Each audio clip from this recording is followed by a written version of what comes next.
Hi everyone.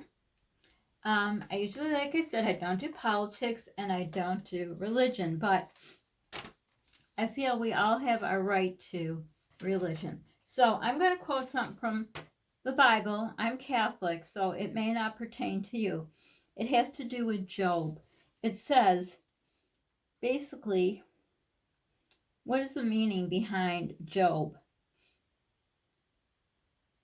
Actually, it exactly says, what is the moral of the story of Job? Sorry, I have to read it, so it's got to be closer. Job shows us how to keep the faith no matter how grim the circumstances of life may be. Sometimes the stakes are high, even enormous.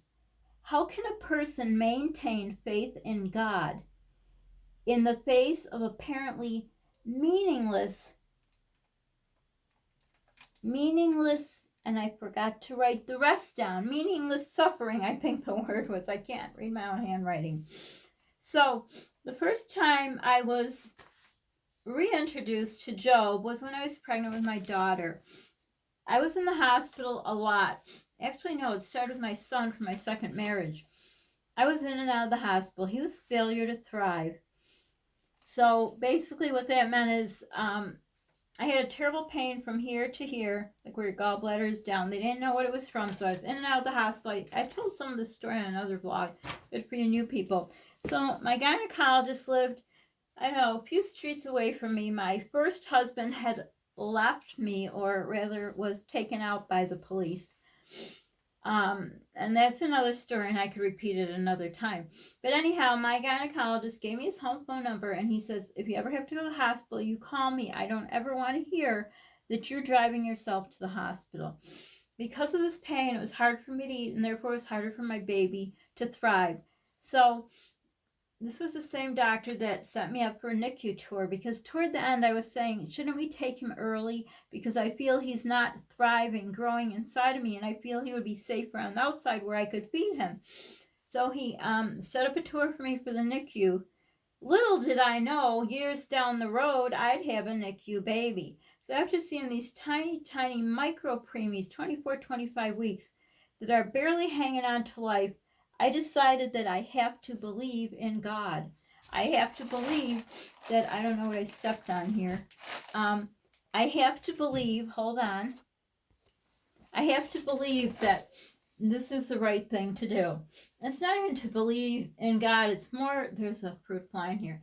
There's the suffering I had to do. And my mom always said, never get mad at God. So again, if I offend you because you don't believe in God, I don't know. I guess so be it. You know, this is me talking about me and my life. I tried to curl my hair. It's a mess. I should have left it straight. But anyhow, so the deacon's wife of our church, I got to know her more closely when I had my first child with my second husband. And yes, I was married twice. Don't ever do that. It's not a good idea, in my opinion. But anyhow, so she would talk to me about Job and how he suffered, you know, many scriptures, readings, whatever, in the Bible about Job. So I read a lot. She also gave me this beautiful medallion with the Mother Mary. So I knew I was suffering for a reason, but I could never damn God, because it's not God's way to do this. So anyhow, I have to look at my notes for a second. Hold on. Then I finally was going to have a baby girl. I had, in my first marriage, I had boy, boy, boy. We adopted a girl, and I had another boy. Then I remarried. I had a boy, and I gave birth to a boy, and then, of course, Polly. Both girls are the same. One grew under my heart, one grew in my heart. But when I was told I had a baby, a girl inside of me, which when I went to the ultrasound, I asked them to put it on a piece of paper. I was going to open it up on my birthday, which I did. And none of my kids believed me. They thought I wrote up the card myself. After I got this card, I was in the car sitting, and I thought, I could open up and look at it. But no, I like surprises. So I did go to a store, and I bought a little baby's first doll, which I also bought one for my granddaughter, my new granddaughter. So anyhow, so there was a lot of suffering. Where did I start with the suffering was? Oh yeah. with other son. So with my daughter, there was a lot of suffering too. I was in and out of the hospital. I was dehydrated all the time.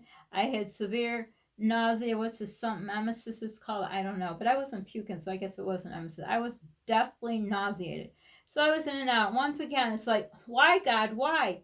And prior to this, prior to that son, I had a son who had brain cancer. He had to have surgery, radiation, chemotherapy. 2.5 years of it, we were going on a wish trip. I had to get a note from my ex-husband to give permission for me to take him out of state. And did that turn into something awful? I'll tell that story on another vlog. So I felt, God, I've had so much already, but it's not for me to question God. It's for me to understand that's the way it is and it's meant to be. So then I went on with my daughter and I thought, my gosh, this daughter I was given, my other daughter would get a sister, and why is this all happening? I really shouldn't have curled my hair, I don't know why I care about my hair that much. I guess because I have nothing else to do. But anyhow, so that went on. And then, of course, Polly was born at 31 weeks, 6 days. Yes. And that was due to me having preeclampsia. So the guilt I felt was horrible. And he ended up in the NICU for 2 months and 2 days. And again, let me tell you, I was very close to being mad at God. Because number one, the nurses almost fried him in the incubator. We did not have good nurses. It was the most horrible time of our lives. But that's in the past. So you see, I've had a lot of suffering in my life. But I shouldn't question it. I don't blame God. It's what's meant to be. Not only, I was raised by my aunt and her husband, who my aunt I call my mom. And she worked all the time. She never took off. I was 4 years old. I was home alone. Nowadays, my gosh, that's not even allowed. So I had a lot go on. And then I went a little backwards, but anyhow, so I had a lot of suffering.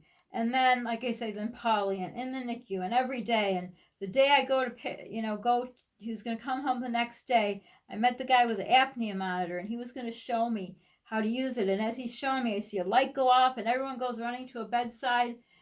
Someone had crashed, and I'm like, oh my gosh, it's terrible. I almost felt guilty that I get to take my baby home, and someone else's baby is crashing. I look over, it was my baby. It was my Polly. Oh my God, it took everything in me not to run over there. I remember the guy with the apnea monitor trying to console me, and I thought, my gosh, I'm so close to having this child. God, no. Like Job, I was meant to suffer. For whatever reason, I don't know. I just don't know. But this will be a part 2 because I want to be able to load it from my home. So don't forget to subscribe, like, hit the notification bell, share, sharing is caring. Don't forget to pay for it. Feels good in your heart, Polly's heart in my heart. Don't forget to call a friend, help a friend, be a friend. Check on your elderly neighbors and stay safe. And also share if you had any stories where you felt you had suffering that you shouldn't have gone through. I know there's people on here. You don't have to share it, but if you want to.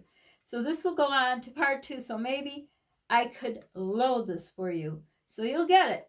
So for now, bye everyone. Wait for part 2.